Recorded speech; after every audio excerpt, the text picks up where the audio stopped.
Hmm? My phone's been updated.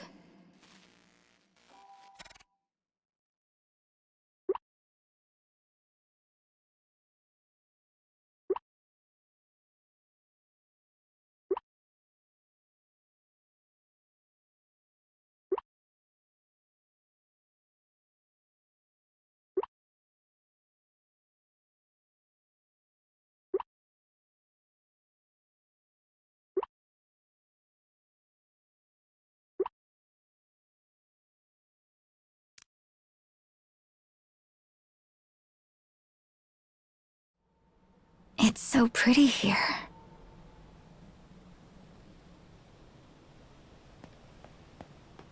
Just look how the sun hits those leaves. Perfect place for a date, huh? Please stop teasing and just take me to the next soul fragment. I'm happy to. But your old papa wasn't teasing.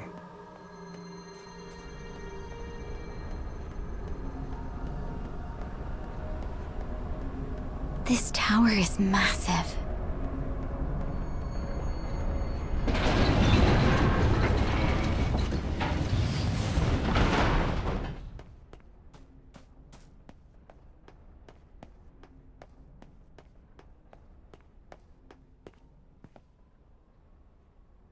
Oh, it's a dead end.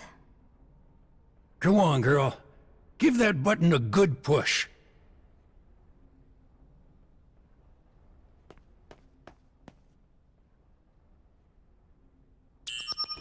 What the...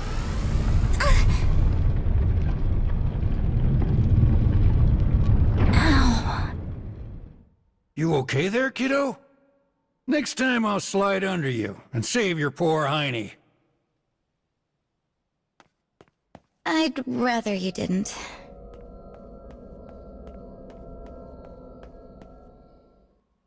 Well, here's the scarecrow. Better get to restoring it. It looks like an animal. Wonder whose past is recorded in this one.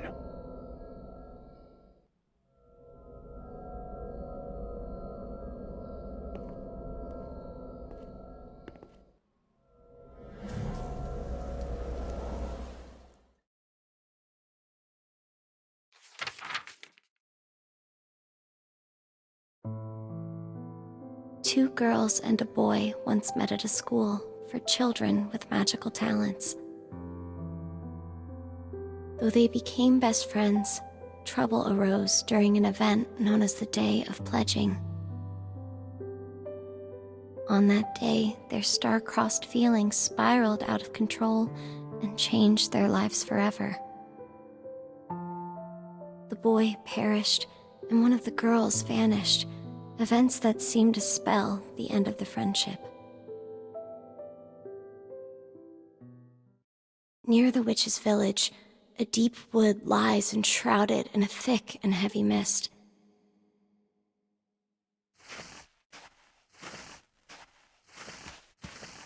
Silence hangs on the branches like alien fruit.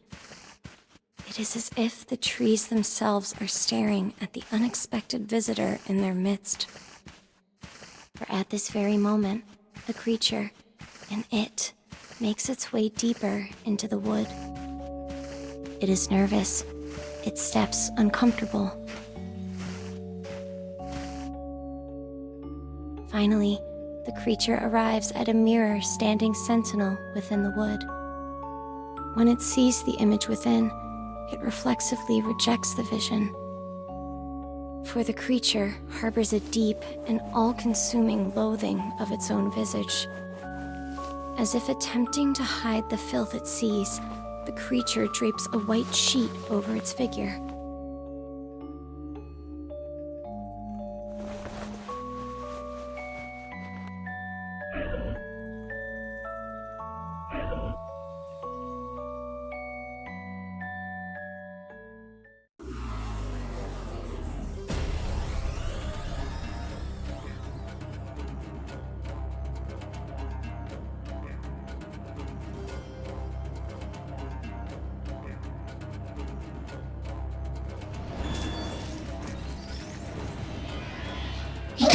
Jesus.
The shadow within the mirror calls out to the creature wearing the white cloth.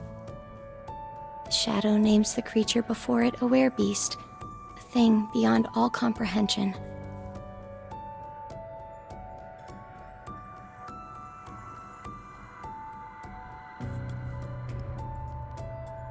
A smile slithers across the shadow's face, as though no secret can be hidden from its gaze. You wish to be human, yes? The shadow's tone is thick, the words viscous. They worm their way around the heart of the werebeast, poking and prodding with irresistible cruelty.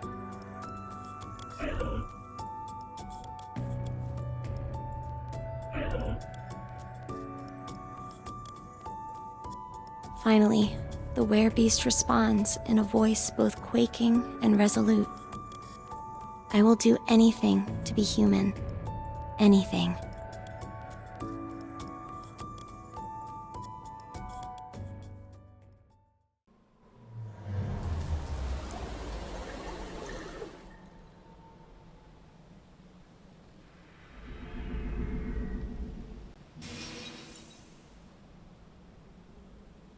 Guess we're restoring the past of a beast this time. It seems like it takes place in the same world as last time, doesn't it? So if I repair this past, I get another soul fragment?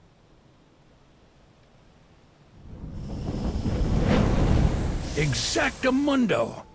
That's some memory you got there, kiddo.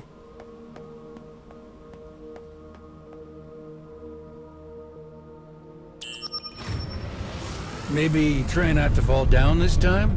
Am I right? I know.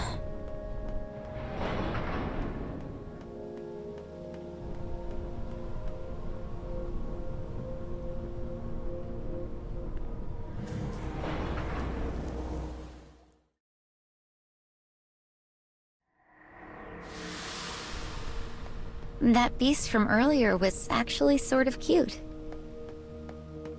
So who do you think's cuter? That beast? Or your old papa here? The beast. You could have at least pretended to think about it.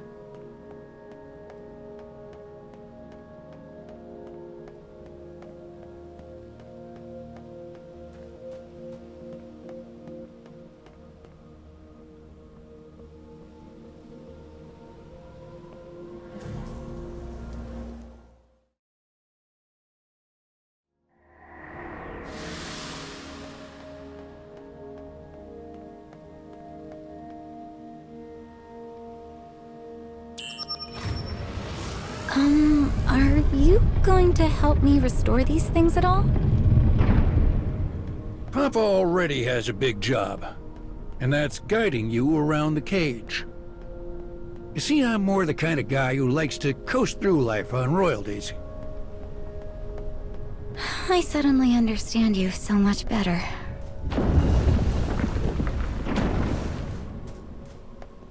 Oh, the road's collapsed.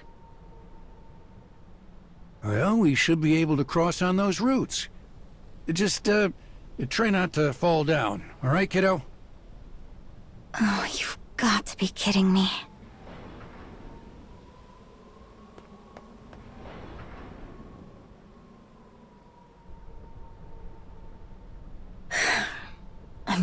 be okay. I'm going to be okay.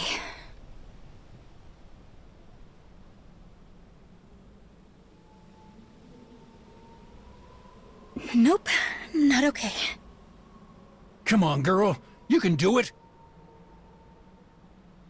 Papa's right behind you, so no need to worry.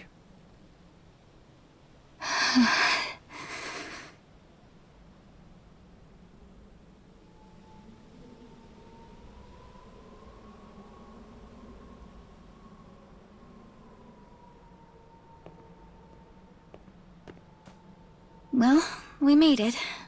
Somehow. But, wait. Another dead end? Ugh. Why not give that thingamajig there a little poke?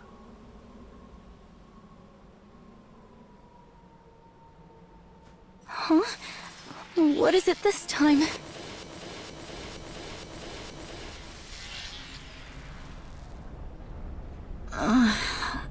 I'm dizzy. That there's what we call a good old-fashioned warp.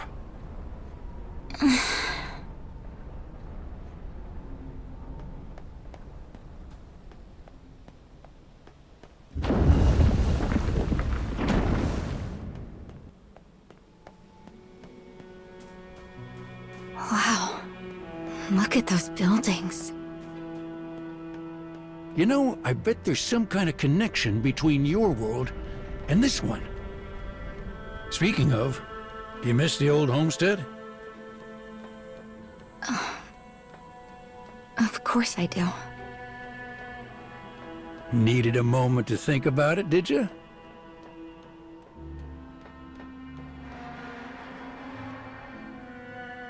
Okay, so I'm thinking these stairs might, break?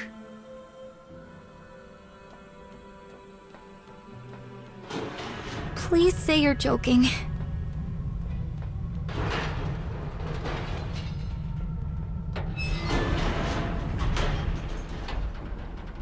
Ooh-wee!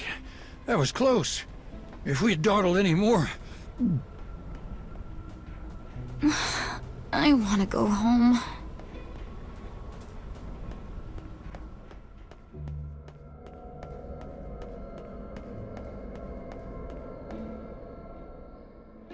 Chin up, girl. It's time to go to work.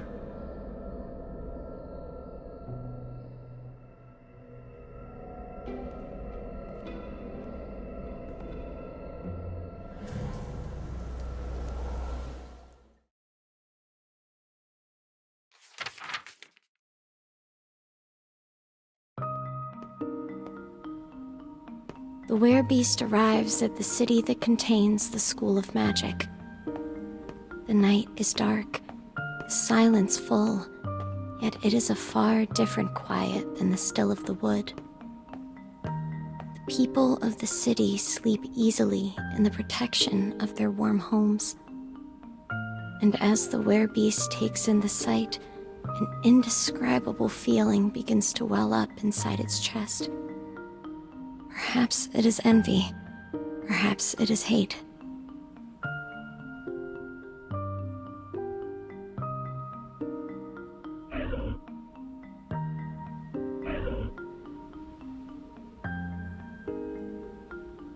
When it gazes into a dusty window, it sees the shadow staring back. The werebeast does everything that is asked of it, also it might fulfill its own singular desire.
You don't have to do this.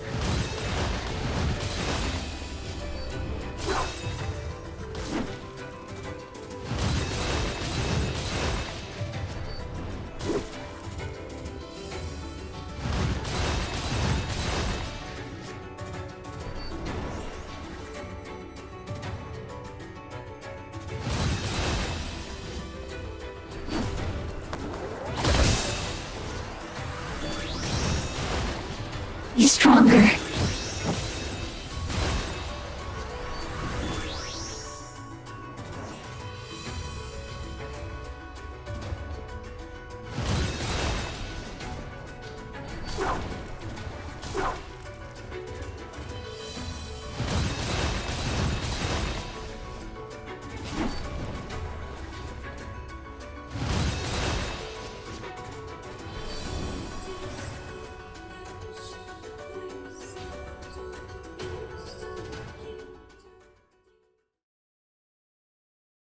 The townsfolk's howls of rage shatter the night. The terrified werebeast slips into the dark and makes its way back to the wood.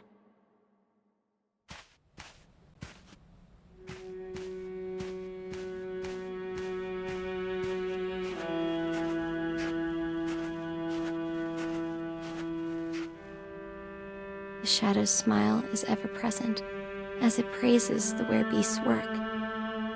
But the exhausted werebeast cares not for praise and begs the shadow to finally make it human.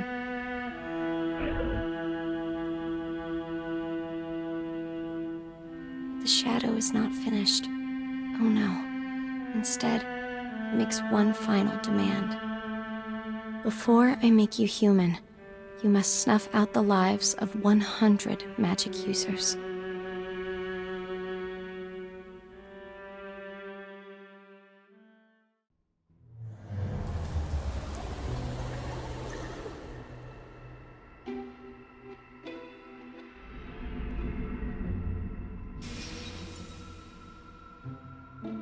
So the beast needs to sacrifice 100 magic users? Oh, how awful. Every wish has its price, no matter where you are.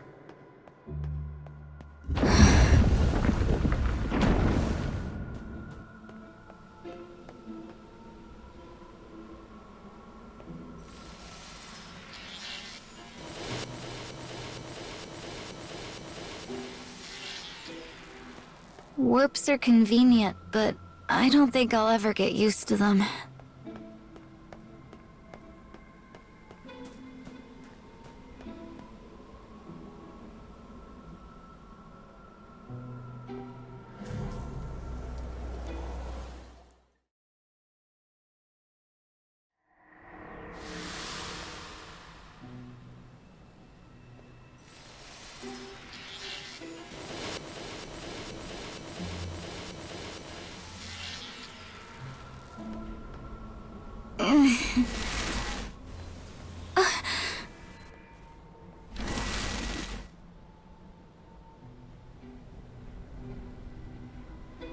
That was...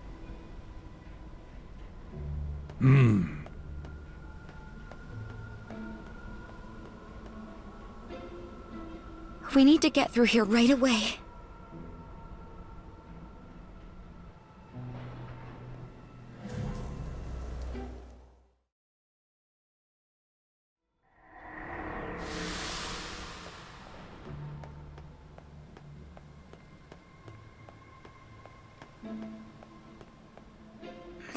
There's no one here.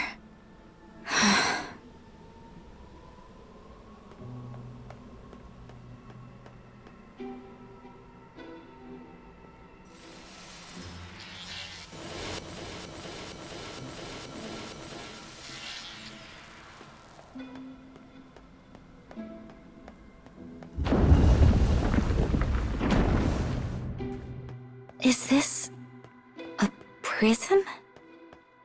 Do you lock bad people up in the cage? Who can say?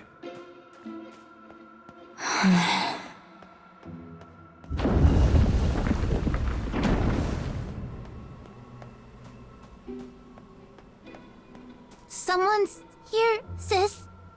This is too dangerous. You need to hide. Well, I'll be good and damned.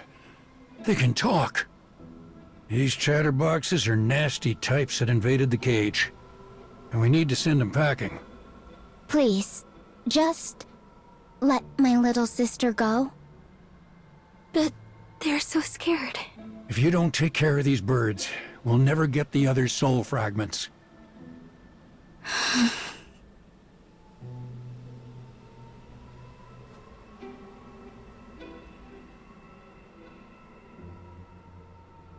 Please, please just don't hurt my little sister.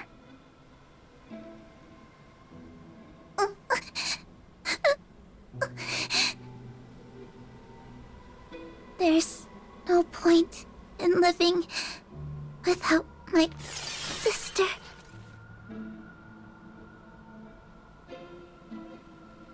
No. Oh, no. Don't let it get you down, kiddo. There was no other way.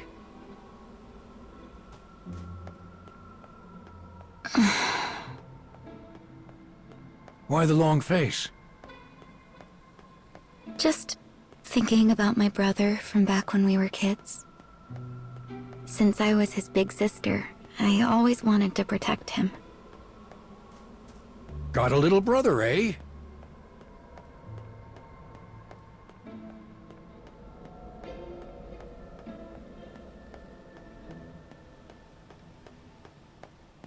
Say, think Papa could take a peek at that phone of yours? All right. But just a peek.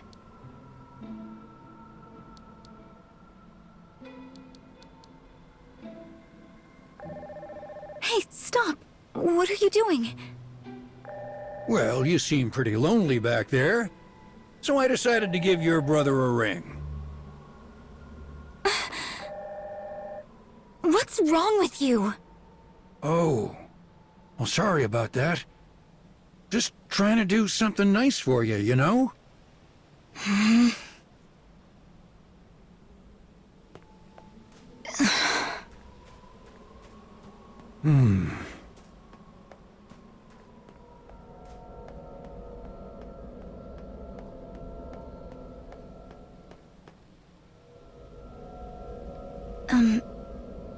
I'm sorry I yelled at you.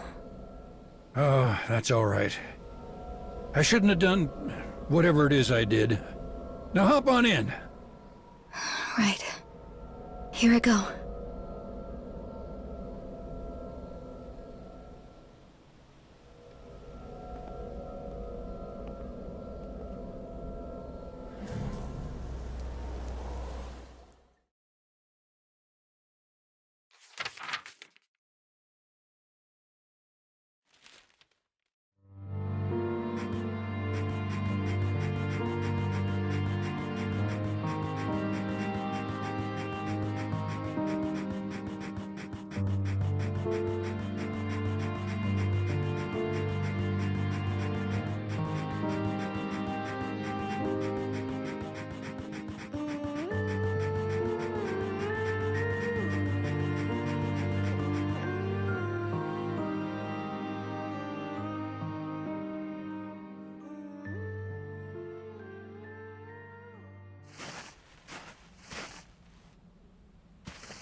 The air in the wood hangs strangely ominous. Branches bend, leaves rustle, critical whispers drift sinister on the breeze. They speak of atrocities, of arrogance. But the werebeast pays them no mind as it trundles deeper into the wood.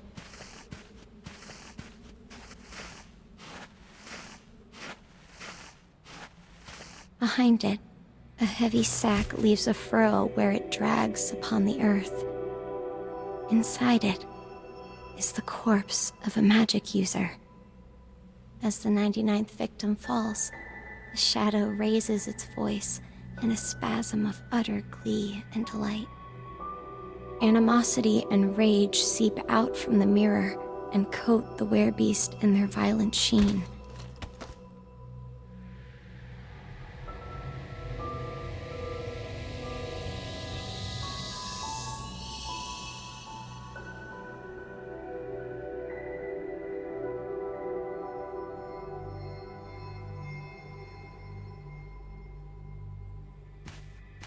When the werebeast awakens from her stupor, a familiar witch stands before her.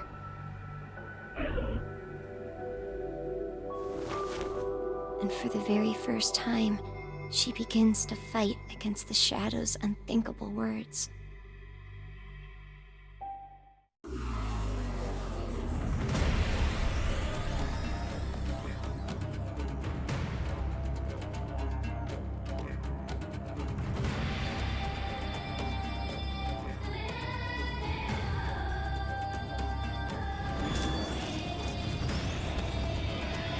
You don't have to do this.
Please, no!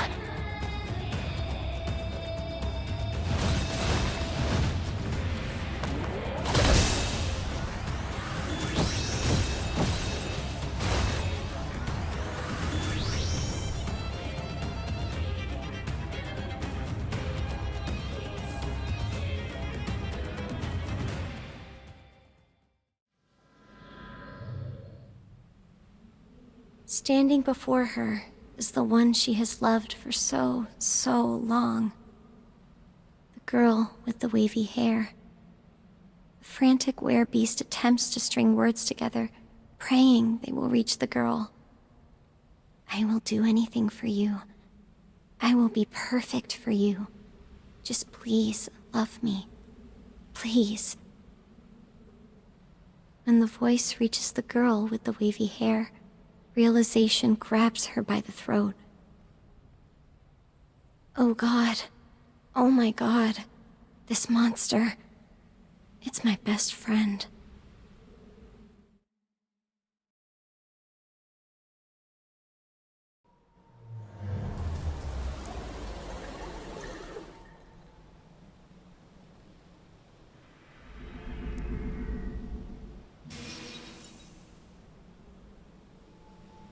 So, the beast was the girl with the glasses all along.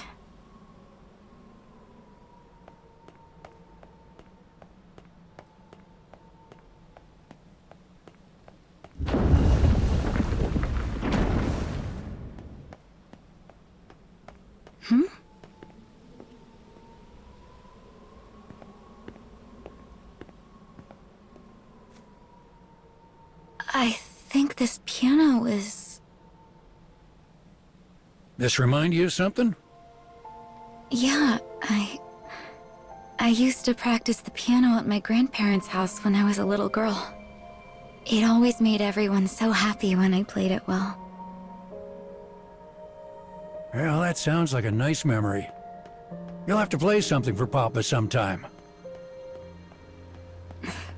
As long as it's something simple.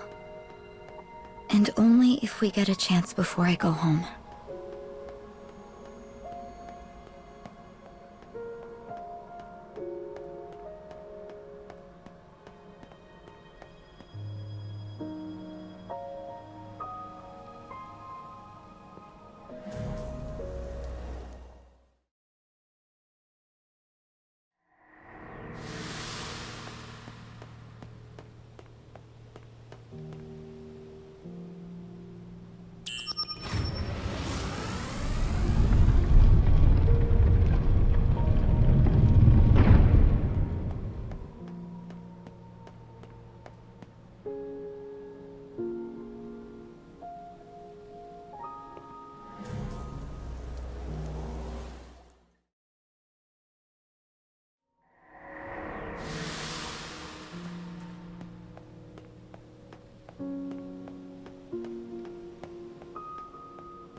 We just keep going up and up.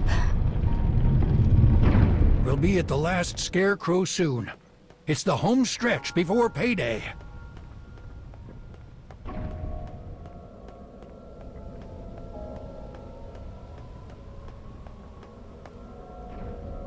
Moment of truth. Let's see what happens to the beast. Once I restore this scarecrow, I'll finally get another soul fragment.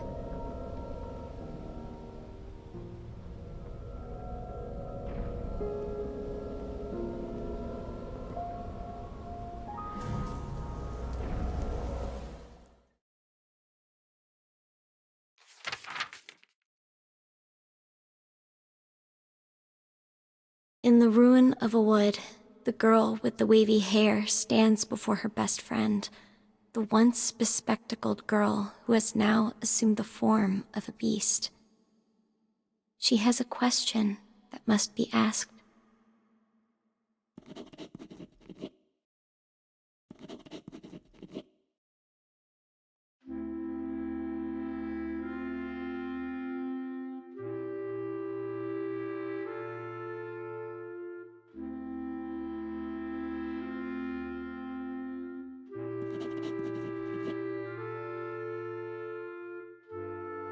Upon hearing the answer, the girl hangs her head low.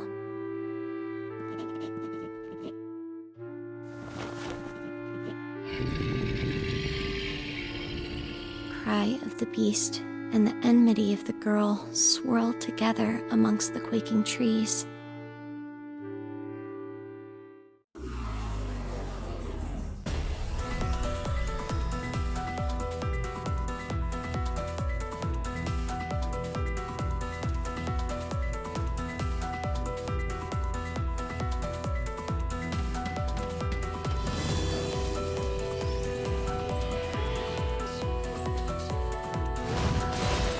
I can't believe I thought you were my best friend. Why don't you understand? Why don't you believe me? I hate you! No, no, no, no, no, no, no, no! I wish this world would disappear.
the bespectacled girl has fully transformed into a creature of pure malice and hate.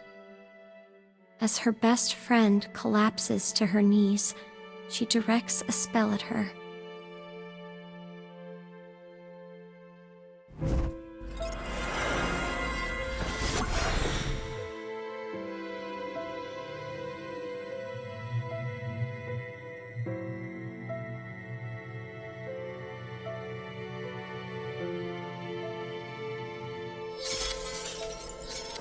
Yet all reason is not lost.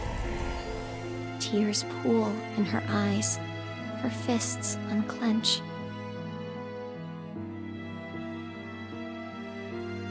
With her human heart returned, the girl extends a hand to the one she has always loved.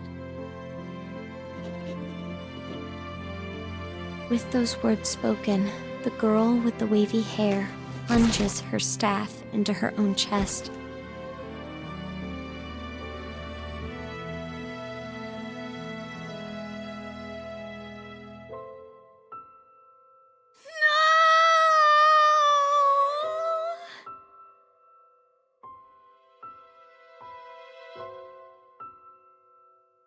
The pitiful beast clings to the weathered and clouded mirror, begging for salvation.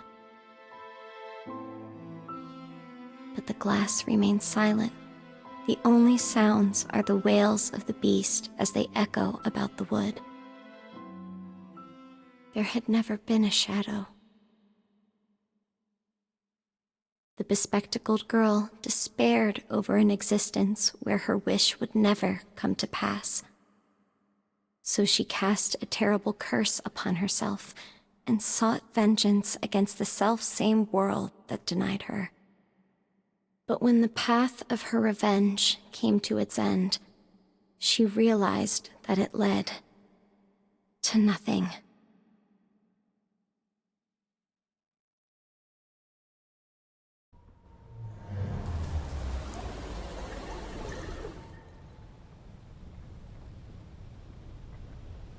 Well, I guess they were together at least.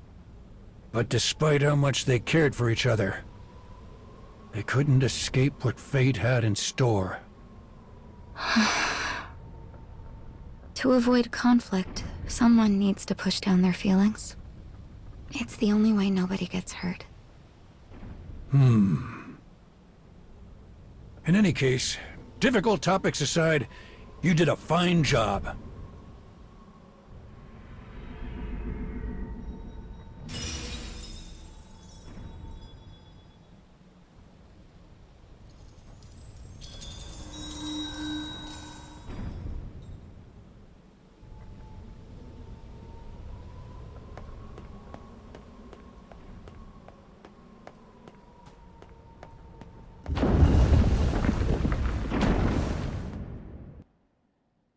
Another dead end.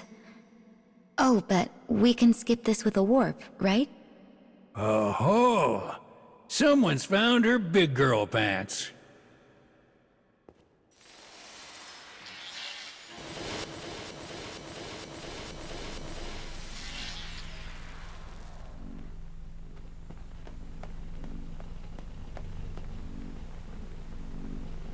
These TVs.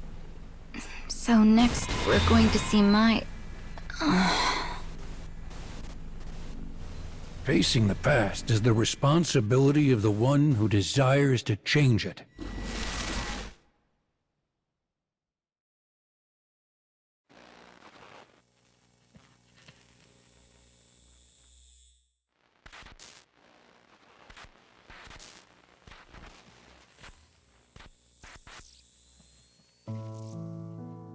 The girl, a student at a metropolitan high school, walks the halls with a bright and cheerful smile.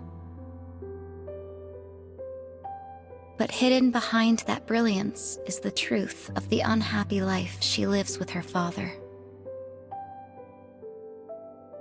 The debt accumulated by her mother caused immense mental and emotional pressure on her father.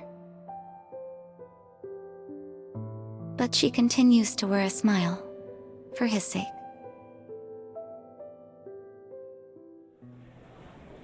With the day complete, people hurry about their business in the evening gloam of the city. The girl walks alone on the street, bathed in the warm glow of brilliant neon.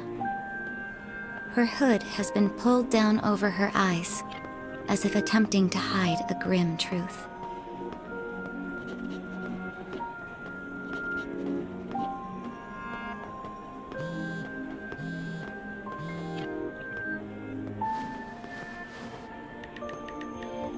When a message comes to her phone, she glances down before typing a simple reply. Almost there. Urged on by her client, she picks up her pace.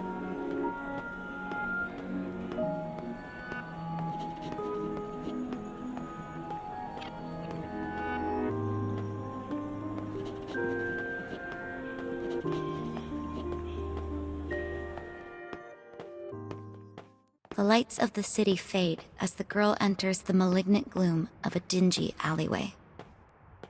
While the city is bright and vibrant, here, darkness reigns. A young man of college age stands amidst the shadows. Seeing her approach, his face breaks out into a lean and hungry grin.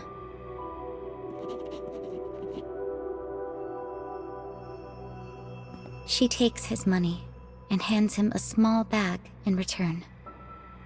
A bag containing illegal drugs.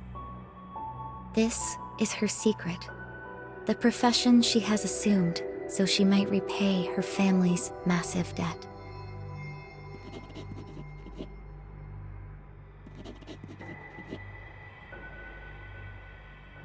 As the student continues mumbling, she spins on one heel and begins her retreat. Guilt, that old, familiar friend, rises in her chest. Guilt over abetting the destruction of another life. Enough. This is for Dad. Nothing else matters.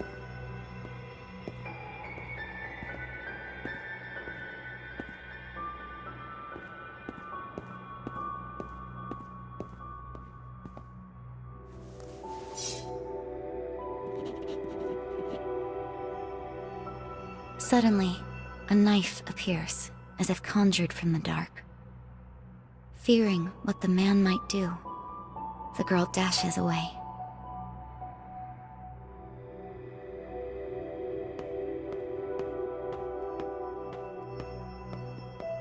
I'm sorry. I'm sorry. I'm sorry.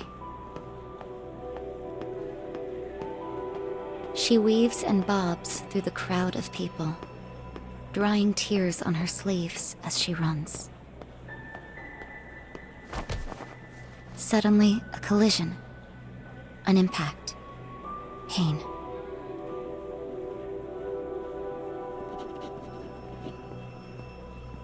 All she wants, all she has ever wanted, is to live a quiet life with her father. She has risked everything for this one small wish.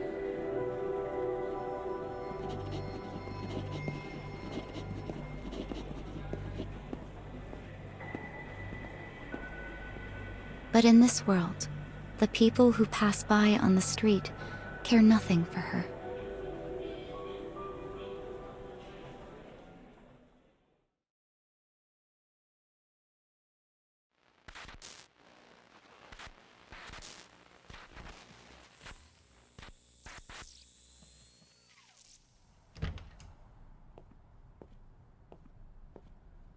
The dim fluorescent light barely illuminates the room. I'm home, cries the girl as she forces a false cheer into her voice.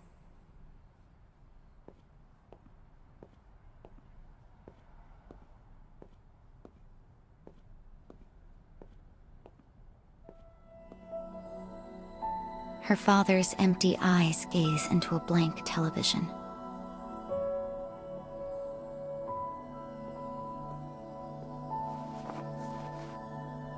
Pressing on, she sits down and begins excitedly telling him about her day at school. Eventually, she gets around to the biggest news: a list of jobs at fine companies that her homeroom teacher had encouraged her to pursue. Convinced this news will lift her father's spirits, she is shocked to see him crumple into himself and begin to wail uncontrollably.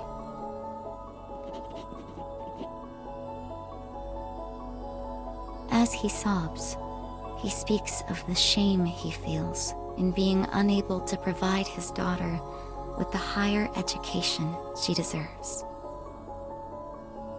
As she calls out to her unstable father, her true feelings burst to the surface.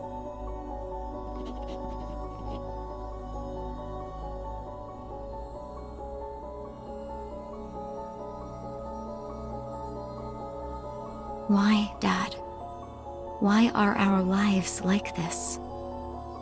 It is a question she has asked uncountable times, yet the answer is always the same. It is her mother's fault. The woman who took everything from them and left nothing but crushing debt in return. And so this day ends like all the others, with cold rage accumulating in her heart like so much snow in a blizzard.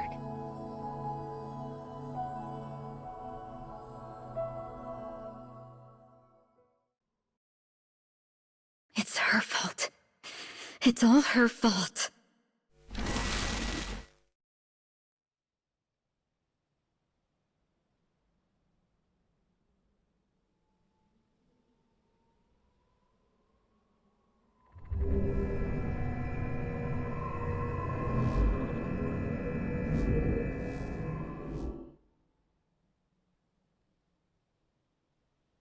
Things were never easy for you, huh, kiddo? I would do anything for my dad. But I can't.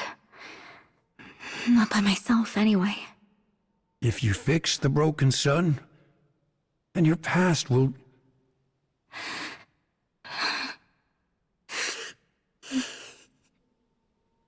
Hey, easy there. Tears don't suit you. Now come here and give Papa a hug. You can even wipe your snot all over me. I don't mind a bit. I'm good, thanks. Ha, there's that smile.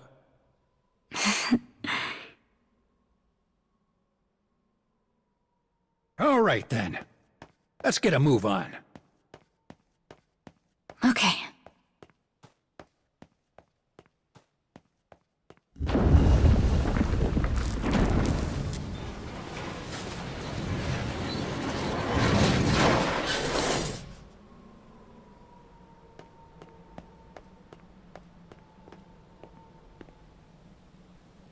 You know, I think it's time for me to start putting in work so I can keep seeing that smile of yours. Just don't throw out your back, old man.